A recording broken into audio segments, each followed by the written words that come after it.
Hari ini kita lagi ada di Semarang, di customer care. Jadi ngomongnya pelan-pelan. Boleh dong teman-teman yang nggak lagi on, say halo sama teman-teman.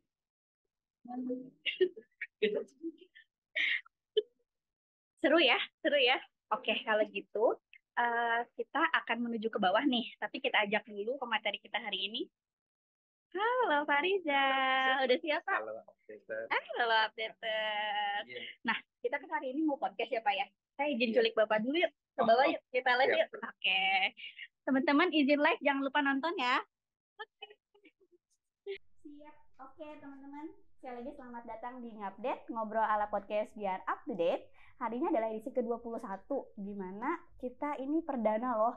Kita ngupdate on the spot gitu ya. Jadi nanti buat teman-teman yang di cabang, atau mungkin nanti KPNO yang di cabang, yang mau podcast bareng kita, boleh banget hubungin ke Learning Center.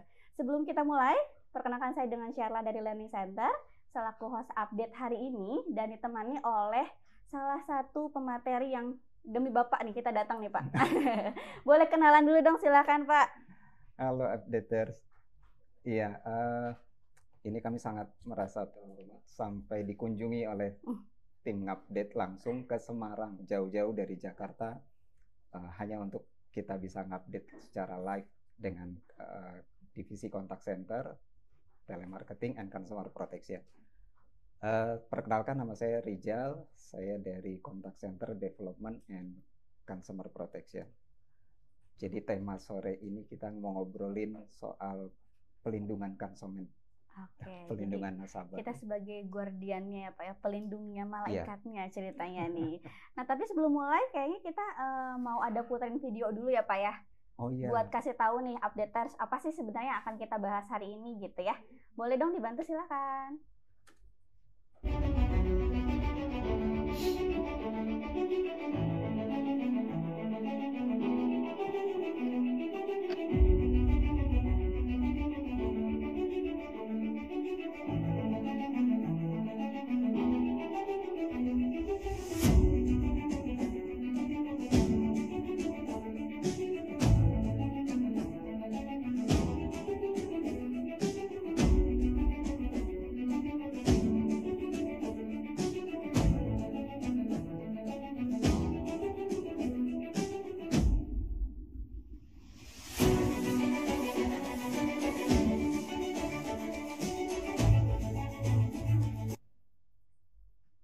Nah, itu kan tadi kita sudah kasih teman-teman updaters untuk lihat video di awal sebelum kita nanti akan bahas terkait customer protection ya Pak ya.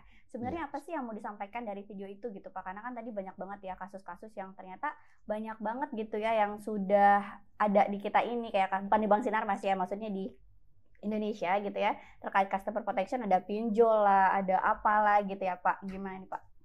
Iya, itu dia Bu Serla. Kalau kita lihat tadi cuplikan video tadi, serem ya. Jadi kita berdoa semoga memang itu tidak terjadi buat jadi nasabah di Bank Sinarmas. Nah, agar kasus-kasus tadi nggak terjadi di Bank Sinarmas, nasabah Bank Sinarmas, maka kita coba diskusi nih untuk soal bagaimana cara melakukan pelindungan nasabah Bank Sinarmas. Kalau kasus yang tadi mungkin walaupun masih hangat, tapi ada juga yang masih juga terbaru. Contoh, belakangan ini ada berita miris juga, ada influencer gagal dalam investasi, atau kita bisa bilang investasi bodong gitu ya. Jadi ternyata tidak ada izin dari OJK dan berani mengelola dana nasabah yang sampai miliaran.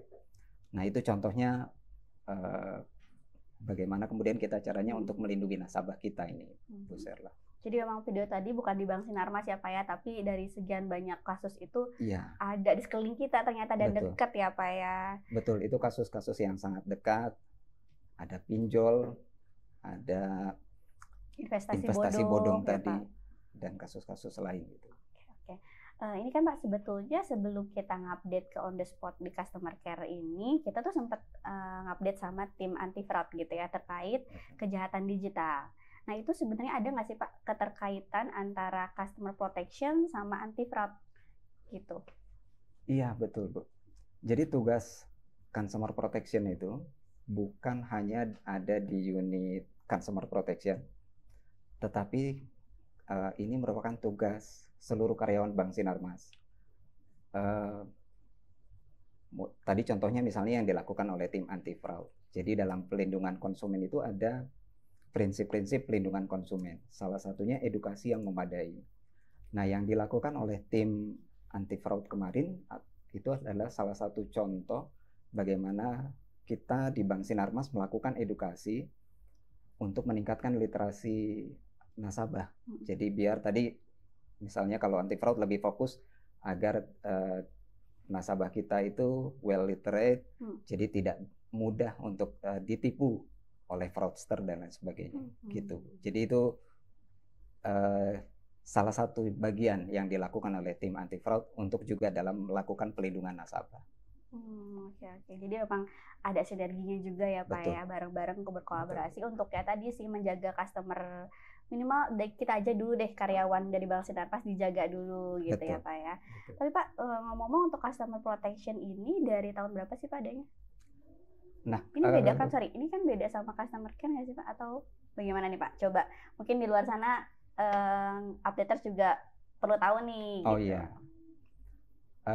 Dulu nama divisi kami itu nggak terlalu panjang, jadi hanya divisi contact center dan telemarketing. Di tahun 2022 ada POJK 6 ya tentang perlindungan konsumen. Salah satu amanat yang ada di POJK itu adalah harus ada unit yang bertugas atau memiliki fungsi untuk melakukan consumer protection atau perlindungan konsumen. Akhirnya amanat itu dititipkan ke kami. Jadi akhirnya nama divisi kami jadi bertambah panjang. Jadi divisi contact center, telemarketing, and consumer protection. Kami baru, jadi ini sesuatu yang baru bagi kami. Jadi kalau Bu Serla lihat, kami ini masih bayi. Jadi Bu Serla bisa lihat itu untuk koordinator dan stafnya juga masih imut-imut, masih di sini juga ada ya Pak ya nonton live ya. Ikut langsung nonton live. Langsung jadi live loh karena kita. Kami memang masih bayi gitu, masih baru kurang lebih 1 tahun, mau 2 tahun gitu, mau 2 tahun untuk melakukan amanat tadi, menjaga amanat untuk melakukan pelindungan konsumen tadi. Oke. Nah, kita kan selaku consumer juga pengen tahu ya. Tadi kan selain kita udah tahu sebenarnya di part mana sih gitu customer protection itu di dalam contact center gitu ya. Kita pengen tahu juga dong Pak, job desk-nya sebetulnya apa sih untuk customer protection ini? Kepo nih Pak, kita kan customer juga ya. Betul, tema ini harusnya memang menarik karena selain kita sebagai karyawan di bank, tadi yang Bu Serla sebut betul, karena kita sekaligus juga sebetulnya adalah konsumen. Bisa jadi nasabah di Bank Sinarmas sendiri atau di PUJK lain. Nah, tadi kalau unit consumer protection itu memang ada di bagian divisi contact center, telemarketing and consumer protection. Dia ada di bawah Departemen Contact Center Development and Consumer Protection. Hanya 2 orang, 1 koordinator dan 1 staff. Tugasnya ada lumayan banyak. Kalau sesuai POJK-nya itu ada 9. Jadi tugasnya mulai dari lakukan sosialisasi tentang ketentuan pelindungan konsumen, seperti salah satu ini kita salah satunya yang kita salah lakukan. Satu cara untuk sosialisasi ya. Betul. Atau biasanya kita juga lakukan sosialisasi lewat media internal yang kita punya, ada email blast, kemudian kita juga lewat lensa berita dan lain sebagainya. Nah, tugas berikutnya adalah juga melakukan koordinasi untuk perencanaan dan pelaksanaan ketentuan pelindungan konsumen. Selain setelah sudah direncanakan, dilaksanakan, maka juga melakukan koordinasi dengan unit-unit kerja yang lain untuk melakukan pemantauan dan evaluasi. Setelah dilakukan pemantauan dan evaluasi, kami juga bertugas untuk menyampaikan ke direksi dan juga memberikan setelah laporan, juga kami juga memberikan rekomendasi-rekomendasi perbaikan atas pelaksanaan ketentuan pelindungan konsumen yang saat ini kita sudah lakukan. Nah, tugas yang lainnya juga berkaitan dengan penanganan pengaduan nasabah. Kita harus membuat publikasi tadi di website misalnya salah satunya. Berapa sih pengaduan nasabah yang masuk? Berapa yang berhasil kita tangani? Apa saja pengaduan yang ada tersebut? Dan tugas lain yang berkaitan dengan pelindungan konsumen, Bu Serla. Jadi karena tugasnya sangat banyak, tadi karena kami juga masih baru, tentunya kami butuh dukungan. Nah, seperti yang saat ini Bu Serla lakukan, ini juga salah satu tadi bahwa tugas pelindungan konsumen bukan hanya di unit kami, tapi itu juga melekat buat di seluruh karyawan Bank Sinarmas. Oke. Jadi banyak juga ternyata ya Pak job desk-nya ya, ada 9 tadi kurang lebih. Kurang lebih ada 9, betul. Ya, tadi kan kalau aku dengar dari apa yang Bapak ceritakan gitu ya, kalau untuk melindungi customer internal kita itu kan misalnya di WA Blast gitu ya, betul. Terus mungkin berupa flyer dan lain-lain. Tadi selain dalam bentuk website, biasanya kalau untuk nasabah eksternal gitu, itu dalam bentuk apa sih Pak? Nah, iya. Kalau tadi di video awal kita lihat begitu masifnya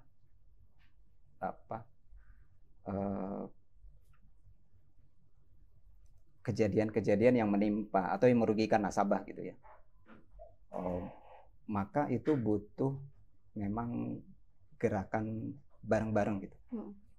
Sebagai contoh misalnya kalau untuk nasabah eksternal, kita juga tergabung di gerakan bersama dengan tentunya POJK lain yang diinisiasi oleh dari Bank Indonesia. Jadi setiap bulan itu kita akan share video melalui sosmed yang berisikan pesan-pesan untuk nasabah gitu.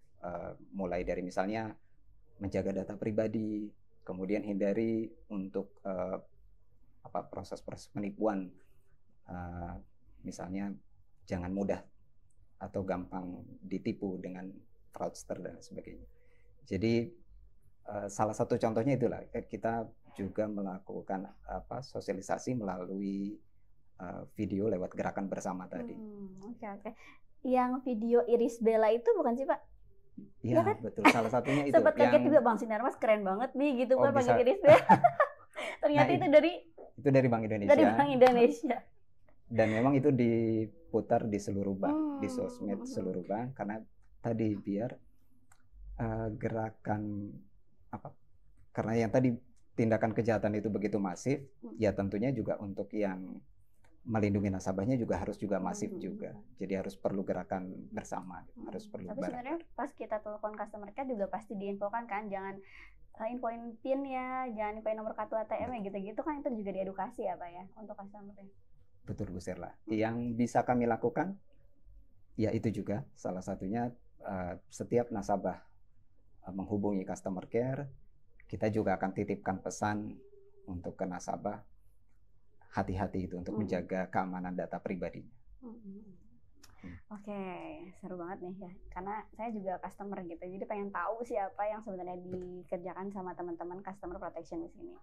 Nah, untuk lanjutnya nih, aku pengen tahu nih Pak, pasti kan ada aturan dari regulator lah ya terkait customer protection ini. Nah itu tuh apa aja sih yang diatur sama mereka Pak untuk dalam rangka mereka tuh melindungi customernya gitu. Kalau tadi kan job desk-nya sendiri udah dijelasin, tapi secara perlindungan dari regulator tuh apa sih sebenarnya yang udah diatur untuk melindungi nasabah-nasabahnya? Nah iya, aturannya juga sangat banyak, juga sudah lumayan sangat lengkap. Kita lihat mulai dari misalnya kalau dari sisi pemerintah, mereka sudah lama mengeluarkan Undang-Undang Pelindungan Konsumen, sudah dari tahun 99. Kemudian ada Undang-Undang Pelindungan Data Pribadi. Berikutnya yang terbaru misalnya mengeluarkan juga Undang-Undang P2SK, pengembangan dan yang untuk lebih memperkuat fungsi OJK. Setelah Undang-Undang P2SK juga ada wacana agar Undang-Undang Pelindungan Konsumen kemudian akan diperbarui. Nah, kalau dari sisi regulator, dari Bank Indonesia juga mengeluarkan PBI. Untuk PBI tentang pelindungan konsumen juga. Kemudian OJK sebagai regulator juga mengeluarkan POJK terbaru juga, POJK baru di tahun 2023 untuk tentang pelindungan konsumen juga. Nah, jadi aturannya memang sudah lumayan banyak, sudah juga lengkap.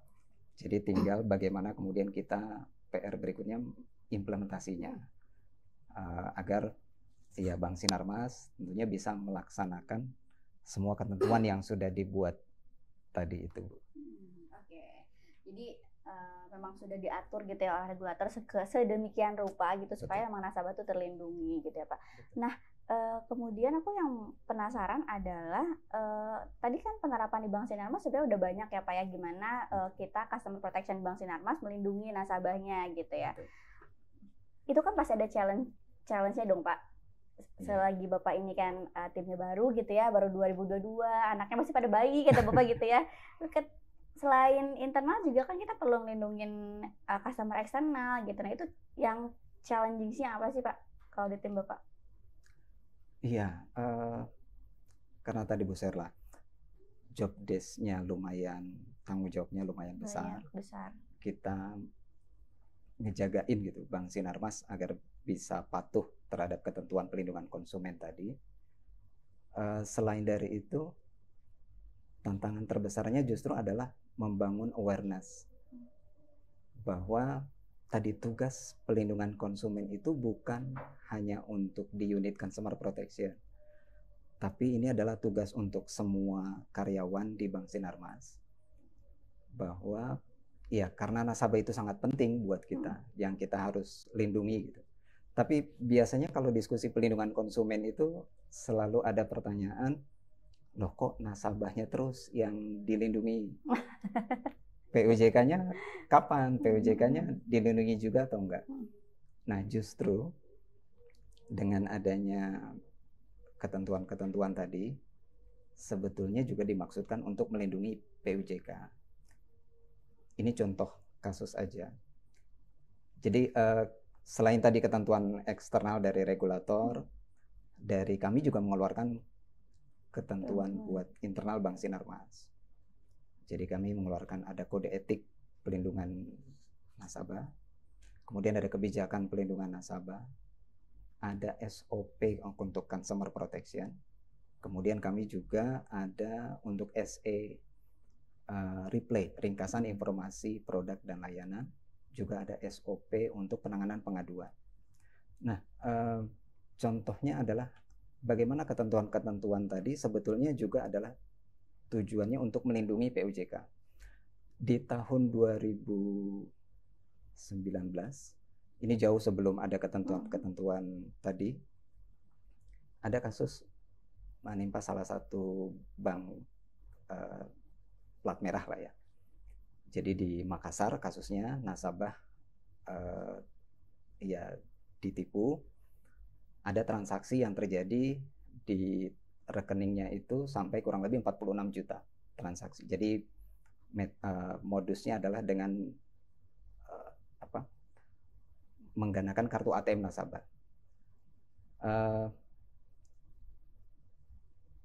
Di pengadilan tingkat pertama di Makassar itu nasabah yang dimenangkan. Jadi di keputusannya adalah bank tersebut harus mengganti rugi untuk kerugian untuk nasabah tersebut. Tapi kemudian banknya banding di tingkat tinggi di Mahkamah Agung, kemudian di pengadilan tersebut diputuskan berbeda. Yang dimenangkan justru adalah kita sebut di amar putusannya menarik. Jadi kenapa akhirnya yang dimenangkan adalah bukan nasabah tadi? Karena loh kan ini harusnya menjadi tanggung jawab bank karena transaksinya terjadi di mesin ATM Bank Mandiri dan kemudian nasabah merasa tidak melakukan transaksi tersebut. Setelah dicek, salah satu pertimbangan hakim di Mahkamah Agung adalah bahwa nasabah sudah diinformasikan oleh pihak bank agar menjaga PIN kartu ATM. Di kasus tersebut, kenapa bisa ada terjadi transaksi di rekening nasabah adalah nasabah memberitahukan PIN-nya ke pihak lain. Jadi misal contoh, kalau di Bank Sinarmas ini kita ada keluarkan surat edaran tentang replay. Mengapa replay atau dokumen ringkasan informasi produk dan layanan itu harus disampaikan sebelum nasabah, misalnya kalau lakukan pembukaan rekening, menandatangani formulir pembukaan rekening. Karena di dokumen replay tadi itu sudah diinformasikan ada spesifikasi produknya, ada resiko dari produk yang nasabah akan buka, ada juga disclaimer, misalnya apa saja yang harus nasabah perhatikan sebelum memang dia setuju untuk menandatangani perjanjian bakulah atau formulir pembukaan rekeningnya tadi. Nah, kalau langkah-langkah itu sudah kita lakukan, maka tentunya sebetulnya ketentuan tadi adalah selain melindungi nasabah, juga sebetulnya untuk melindungi kita sebagai PUJK gitu.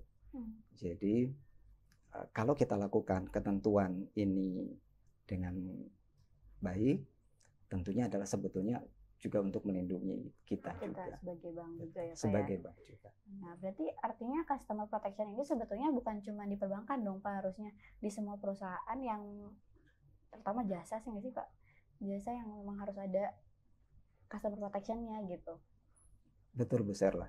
Itu dia kenapa diaturnya lewat level undang-undang gitu ya. Kalau undang-undang perlindungan konsumen sebagai payung tadi yang lebih besar dari peraturan-peraturan yang ada di bawahnya. Nah, itu memang mengatur untuk seluruh konsumen, artinya bukan hanya untuk nasabah bank, Iya, bank gitu tapi ya. untuk seluruh konsumen. Oke, jadi sebenarnya challenge-nya banyak banget ya Pak ya, karena tadi banyak banget PR yang harus Bapak lakukan untuk ngelindungin kita gitu ya. Ngelindungin bank juga, ngelindungin customer juga gitu ya Pak. Betul. Nah, pasti kan ada potensi-potensi yang mungkin ke depannya kita selaku customer harus waspada nih ya Pak.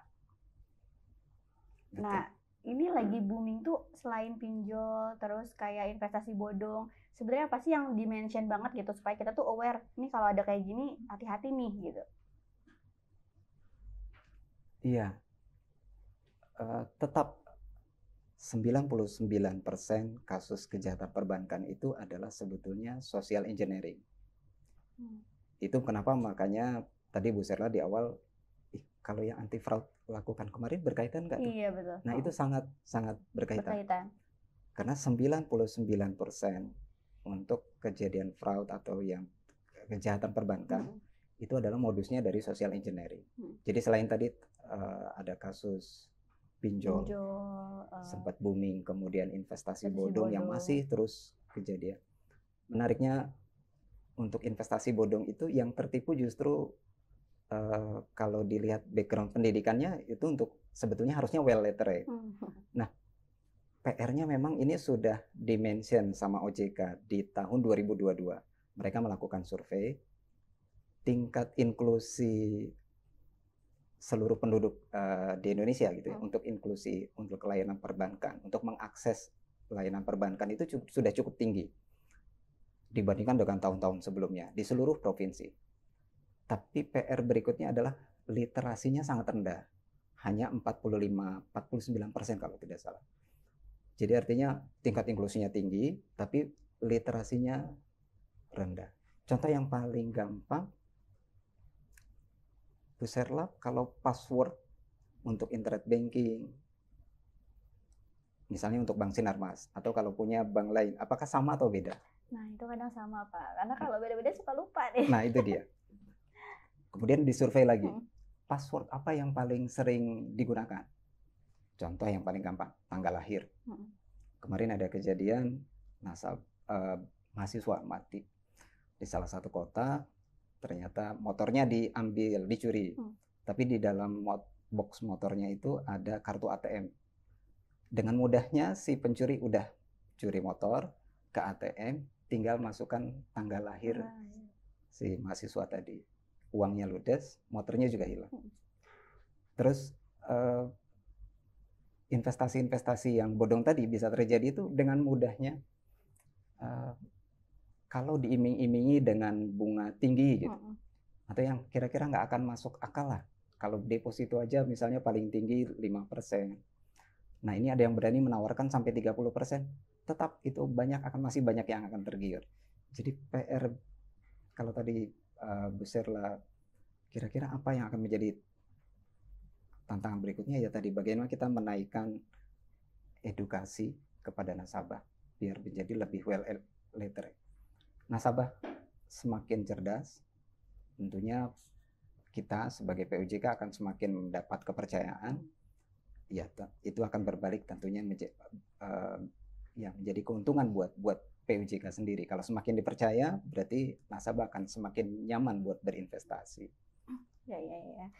Nah, mungkin sambil kita untuk updaters yang mau ajukan pertanyaan boleh on audio juga ya Pak ya. Oh iya. Nanti boleh raise hand atau boleh juga di chat kalau mau ada yang ditanyakan terkait seputar customer protection.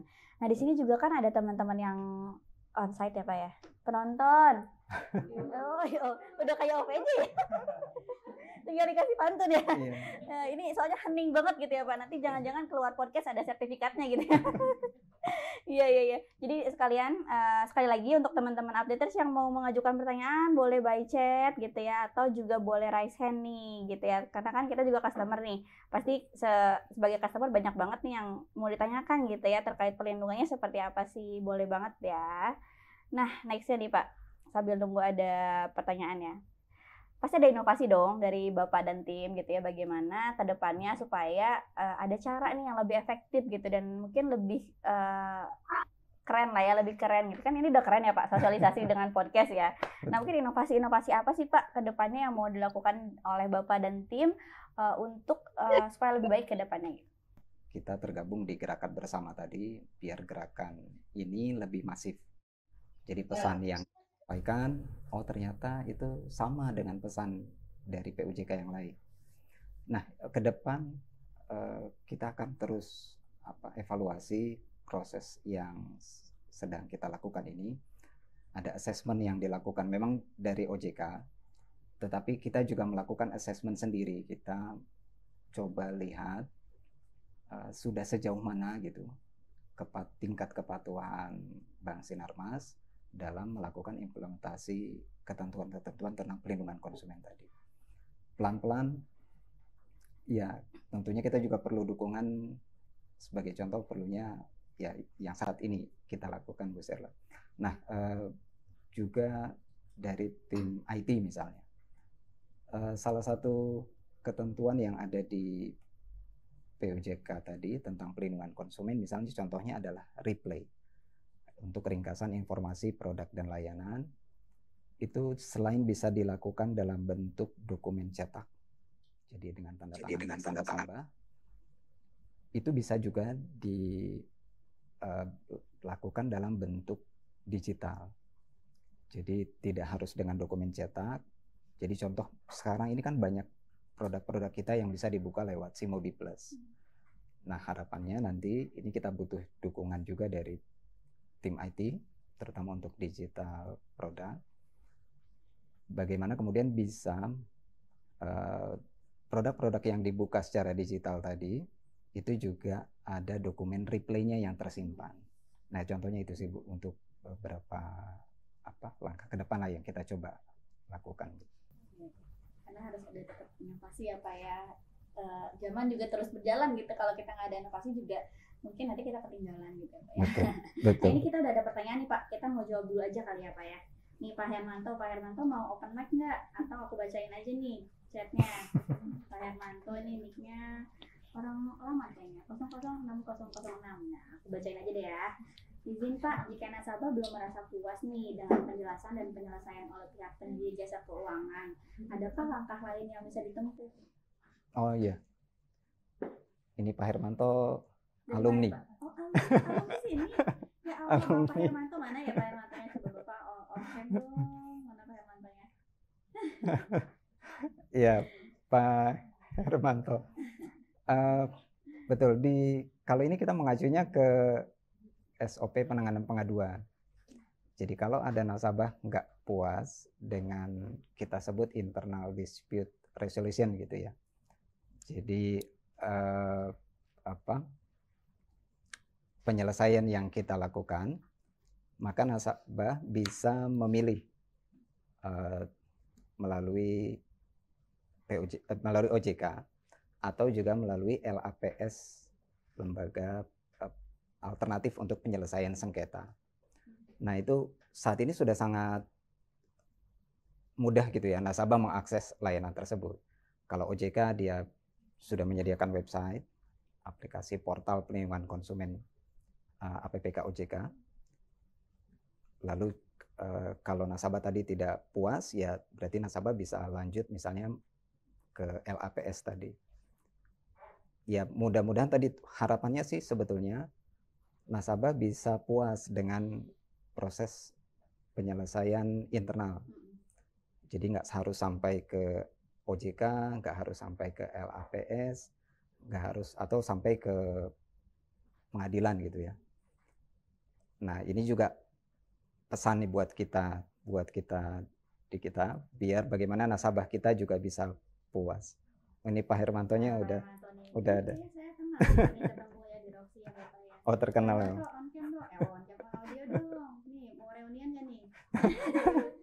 Jangan-jangan harusnya Pak Hermanto kali di sini juga ya Pak, bareng Oh podcast. iya.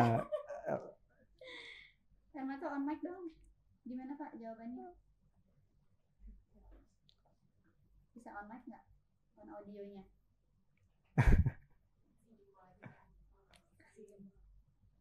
Sore Pak Rijal. Wah, sore. Gimana Ya, Pak Pak Rijal. Alhamdulillah. Jadi reuni kan? Ya, sebenarnya menarik ya untuk pembahasan masalah keamanan customer protection-nya ini, di mana kita dulu pernah sama-sama berjuang di sini. Namun mungkin dulu selain LSK tadi ya, LAPS. Iya. LAPS tadi, apakah ada yang lainnya gitu mengingat saat ini sih sebenarnya saya lagi berhadapan dengan suatu permasalahan di lembaga jasa keuangan yang lain, bank yang lain lah kita sebut gitu, bank A yang melibatkan ya ada unsur customer satisfying sama transparansinya lah seperti itu. Sudah diselesaikan Berarti. secara internal dari mulai direktur yang mereka pun turun, belum puas lah sayanya seperti itu. Akhirnya saya diajak pun ke mediasi BI katanya. Apakah memang ada seperti itu, Pak? Di Oh kita iya, juga mediasi Bank Indonesia. iya betul Pak Hermanto. Tapi berat nih kayaknya sampai harus ke mediasi. Iya, Iya. betul.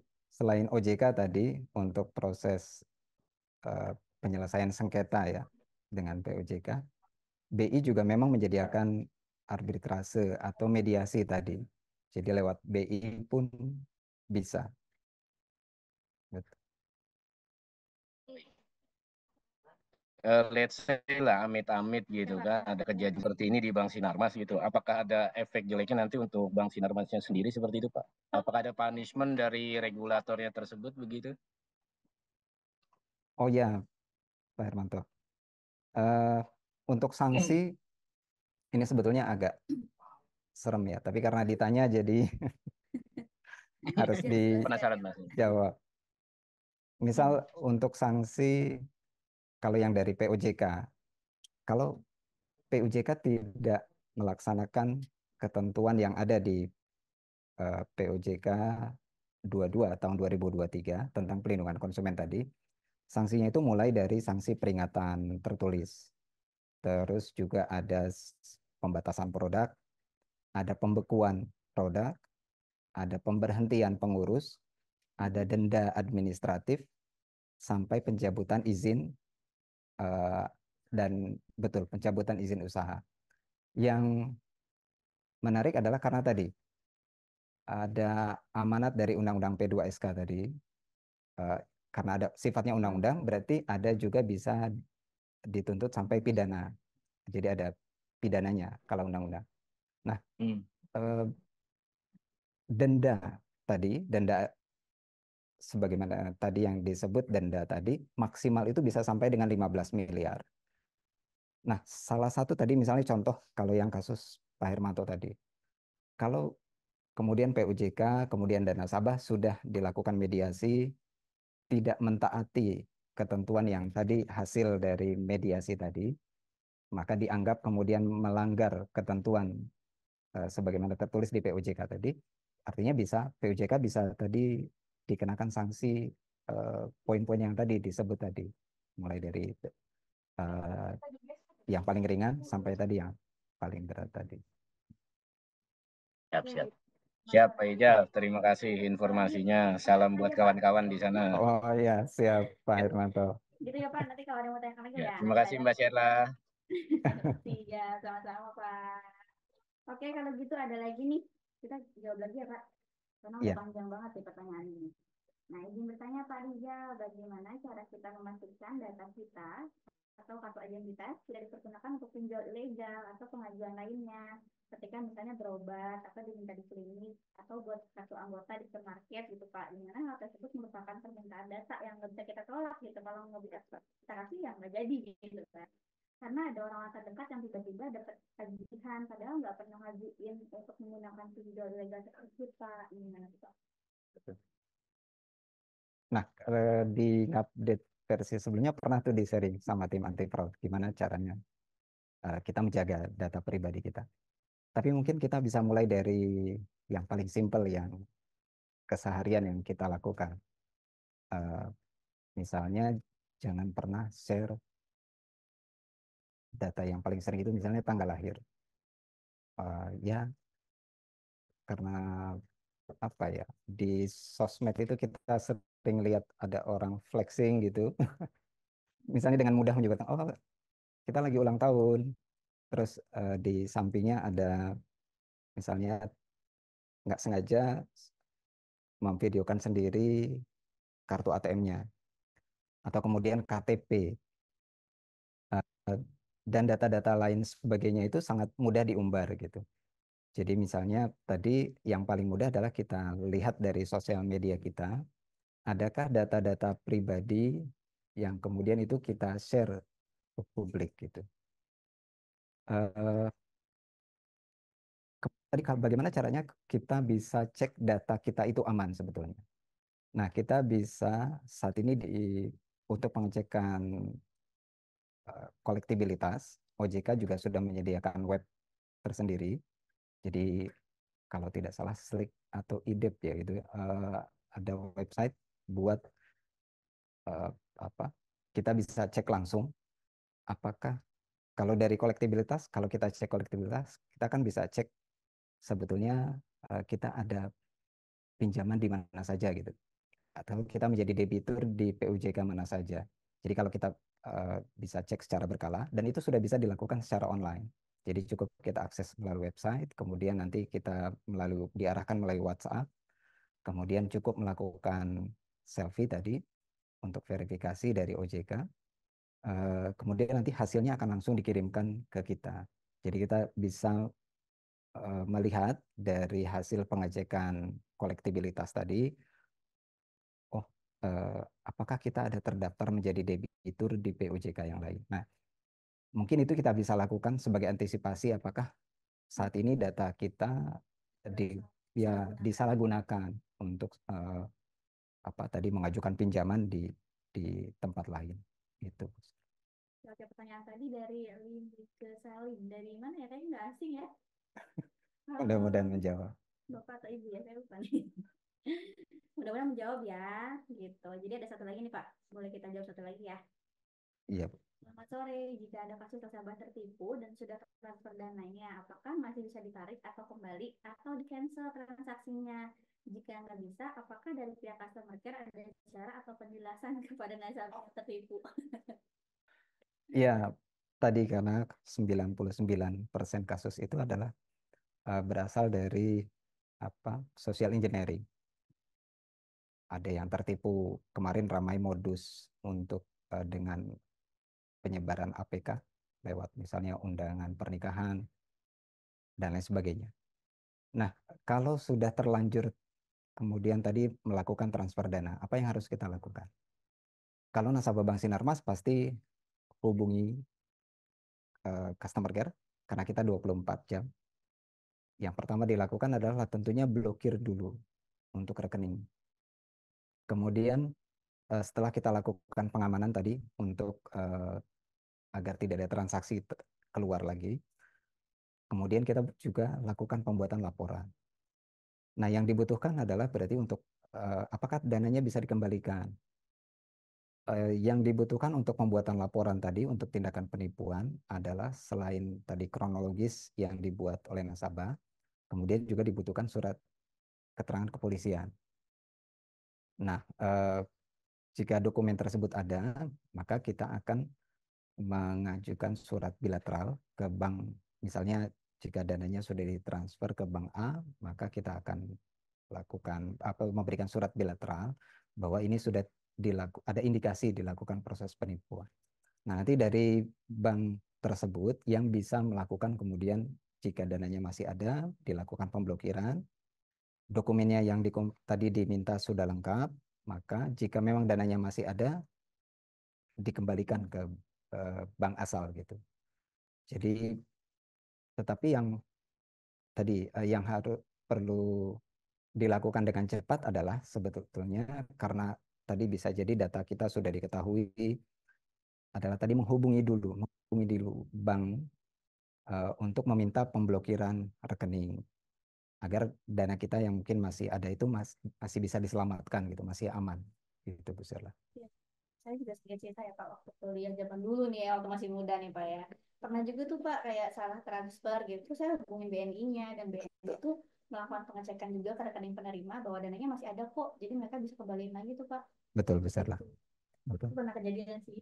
Betul. Oke, satu lagi deh Pak. Ini Bu Pindah. Bu Pindah sama Bu Pindah orang dalam, ini. Orang dalam. Nanti bakal lihat kayak gitu. Pak, dari 3 pertanyaan tadi aku mau kasih hadiah. Kira-kira pertanyaan yang paling menarik dan challenging yang mana nih Pak? Wah, Tadi ada Pak Hermanto, ada Bu Lim, sama Pak Yudi. pilih satu ya. Jadi satu dong. Kalau pilih Pak Hermanto berarti nanti dibilangnya Dibilangnya order lagi ya. orang dalam. Eh, ya tapi nggak apa-apa. Karena tadi ada tambahan pengetahuan, oh ternyata kita bisa juga melakukan arbitrase atau mediasi lewat OJK dan BI. Kalau boleh ya berarti Pak Hermanto. Tapi ini bukan karena bukan karena konsep. Oke Pak Hermanto, nanti kita akan kirimkan hadiah. Alhamdulillah. Alhamdulillah. Masya Allah, tabarakallah ya Pak ya.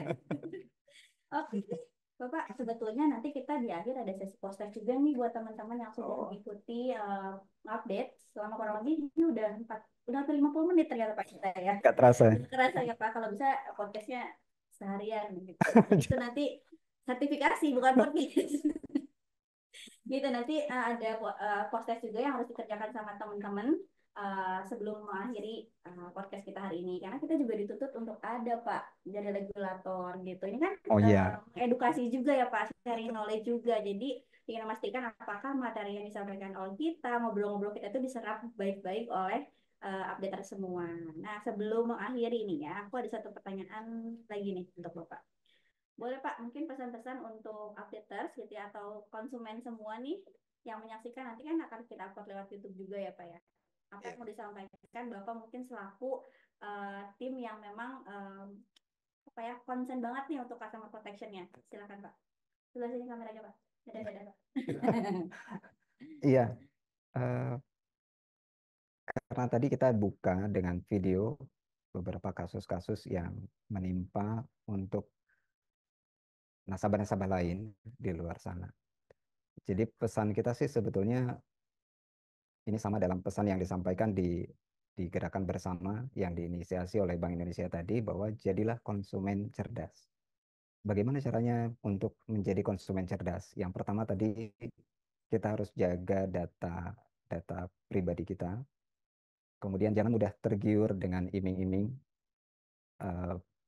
bunga tinggi, atau tidak logis penawaran yang dilakukan. Kemudian periksa juga bahwa setiap penawaran yang dilakukan apakah sudah ada izin, berizin OJK, dan lain sebagainya. Jadi legalitasnya juga harus dicek. Nanti di akhir podcast kita mungkin juga ada video, itu mungkin sebagai pesan buat kita semua, karena kita juga tentunya sebagai konsumen, sebagai nasabah, buat kita juga bisa lebih menjaga data pribadi kita. Tetap bermakna ya. Jadi silahkan nanti teman-teman, mungkin kita pribadi juga selain dilindungi harus melindungi data kita sendiri dulu ya Pak ya, dengan cara hati-hati, jangan tergiur banyak-banyak diskon gitu, tapi nggak make sense gitu ya Pak ya. Harusnya itu bisa juga kita pertimbangkan lah ya, seperti itu. Oke, terima kasih. Oke Pak, kayaknya sudah 1 jam kita bareng-bareng di sini gitu ya. Saatnya kita kembali ke Jakarta untuk melanjutkan kerjaan yang lain. Luar biasa. Luar biasa ya. Semoga nanti ada kesempatan lain untuk main sama teman-teman Cut Center gitu ya Pak ya. Salam juga buat semuanya. Semoga kita bisa dipertemukan di lain kegiatan atau event training selanjutnya. Terima kasih Bu Sherla, terima kasih semua tim learning, tim Ngupdate. Oke, baik. Sekali lagi terima kasih untuk updaters yang sudah join hari ini di podcast Ngupdate ke-21, dan perdana kita adalah on the spot di Semarang di timnya Contact Center. Jadi untuk teman-teman yang lain tetap ikutin updaters. Jangan lupa kalau ada iklan untuk podcast, diminta atasannya untuk approve gitu ya, karena sayang ya udah daftar tapi ternyata nggak masuk kuota karena atasannya belum approve. Jadi sekali lagi tolong diinfokan ke atasannya, Pak saya mau join podcast atuh gitu ya, tolong di approve gitu. Sampai jumpa di podcast lainnya. Semoga kita semua sehat selalu. Terima kasih, selamat sore. Ih, ada tren baru nih. Ikutan ah.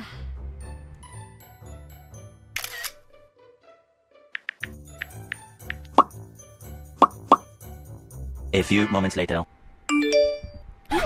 Perasaan gue gak pernah ngajuin pinjaman online. Jangan sampai kamu ngalamin kejadian serupa ya. Yuk, lindungi informasi pribadi kamu dengan cara 1. Jangan pernah membagikan informasi pribadi kamu di media sosial, telepon, email, atau pesan yang gak kamu kenal. Yang kedua, berhati-hatilah dengan siapa kamu membagikan informasi pribadi kamu. 3. Gunakan kata sandi yang kuat dan unik untuk setiap akun kamu. Keempat, periksa riwayat perbankan kamu secara berkala untuk memastikan tidak ada aktivitas yang mencurigakan. Terakhir, hancurkan dokumen yang berisi informasi pribadi sebelum membuangnya.